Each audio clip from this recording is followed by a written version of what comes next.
तुम्हारी कमाई कम है, इसी वजह से मेरी ससुराल में कोई इज्जत नहीं।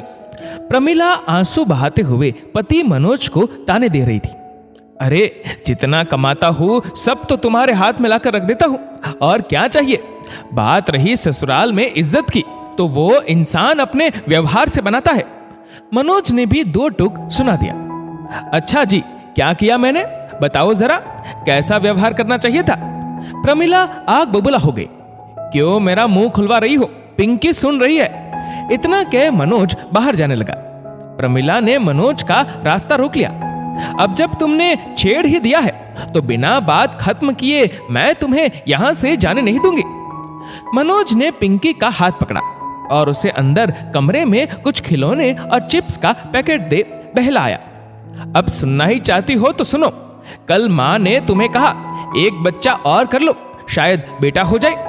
वो पुराने विचारों की है। उन्हें लगता है बेटी के बाद बेटा हो जाएगा तो मेरे मनोज की फैमिली भी पूरी हो जाएगी। तुम कुछ भी कहकर उन्हें रवाना कर सकती थी, लेकिन तुमने कहा आपने भी तो बेटे पैदा किए। ऐसे कौन से तीर मार लिए बेटों ने जो आप मुझे बेटा करने को कह रही है। ऐसे कौन अपनी सास से बात करता है। मेरी माँ की ना सही, उन्हें एक बुजुर्ग महिला मान इज्जत दे दिया करो। मनोज ने अपना दुख बताया और बाहर निकल गया। प्रमिला पीछे से बड़बड़ाती रही। प्रमिला शादी के बाद बहुत सारे सपने लेकर आई थी, लेकिन ससुराल का बिजनेस कोरोना के चलते ठप पड़ गया। मनोज और उसके भाई छोटी मोटी नौकरी कर अपने परिवार पालने लगे। मनोज सबसे छोटा, मां का लाडला, ज्यादा कुछ नहीं कर पाया, लेकिन वो अपने परिवार पालने जितना कमा लेता था। लेकिन उसकी कमाई से प्रमिला की इच्छाएं पूरी नहीं हो पा रही थी। तो उसका गुस्सा कभी पति पर तो कभी ससुराल वालों पर निकलता। एक दिन प्रमिला की काम वाली सुनीता अपने पैसे उसके फ्रिज पर रख गई। अगले दिन प्रमिला सुनीता से, सुनीता तुम अपने पैसे यहां भूल गई थी, ये लो। भूली नहीं दीदी, जानबूझकर छोड़ी। मेरा आदमी दारू के लिए मेरे पैसे चुरा लेता है, खुद कुछ कमाता नहीं। जो मैं दिन भर मेहनत कर कमाऊं उसे भी चुरा दारू और जुए में उड़ा देता है। तुम बहुत किस्मत वाली हो दीदी, भैया अपनी पूरी कमाई तुम्हें हाथ में दे देता है, साथ ही उन्हें कोई बुरी लत नहीं। आज के टाइम में लोग शराब, सिगरेट, जर्दा, पान, इनमें से किसी न किसी नशे के आदी होते हैं। वही मनोज भैया सुपारी तक नहीं खाते। जाने तुम क्या अच्छे कर्म करके आई हो। प्रमिला के पास इस बात का कोई जवाब नहीं था। उसने नजरें झुकाकर सुनीता के पैसे एक अलग पर्स में रख दिया। प्रमिला की अपनी अंतरात्मा उसे झकझोरने लगी। ये कैसी गलती हो गई उससे। वो बहुत शर्मिंदा थी।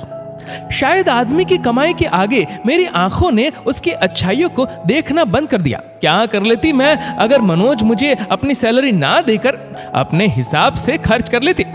कितनी बड़ी बेवकूफ हूं मैं जो ऐसे पति की कद्र नहीं। मेरी सास हमेशा मुझे समझाती रही, क्लेश करने से घर में कभी बरकत नहीं आती। उन्होंने ससुर जी की बेरोजगारी का कठिन समय भी देखा, लेकिन हमेशा पति का सहारा बनकर खड़ी रही। मैं सिर्फ थोड़ी कम कमाई को लेकर पति को कितना कुछ सुनाती रही। अगर उन्होंने दुखी होकर सुनीता के पति की तरह पीना शुरू कर दिया तो मैं क्या करूंगी। प्रमिला घबरा गई। उसने सोच लिया था अब वो भी पति का सहारा बनेगी। उसने एक टेलर से बात करके साड़ी में फॉल लगाने, बटन हुक टाकना, तुरपाई और छोटी मोटी कढ़ाई के ऑर्डर लेने शुरू कर दिया, जिससे वो व्यस्त हो गई। फालतू बातों के बारे में नहीं सोचती। साथ ही उसे अब मेहनत से कमाए पैसों की कीमत समझ आई। खुद की मेहनत से हुई कमाई प्रमिला को बहुत सुकून देती।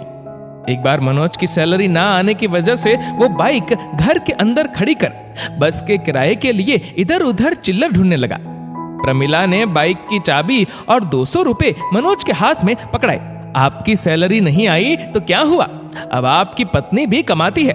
मैं जानती हूं आपको हैरानी हो रही होगी, पर प्लीज आप इसे स्वीकार कर लोगे तो मेरा प्रायश्चित कुछ कम होगा। प्रमिला की आंखों में गलती का एहसास दिखाई दे रहा था। दोस्तों, इस वीडियो को लेकर आपकी क्या राय है नीचे कमेंट करके जरूर बताएगा। और अगर आपको वीडियो अच्छा लगा हो तो इस वीडियो को लाइक करेगा, शेयर करेगा ज्यादा से ज्यादा लोगों तक। और ऐसे ही और भी इंस्पिरेशनल वीडियोस के लिए सब्सक्राइब करें हमारे यूट्यूब चैनल को और फेसबुक पर फॉलो करें हमारे पेज को। धन्यवाद।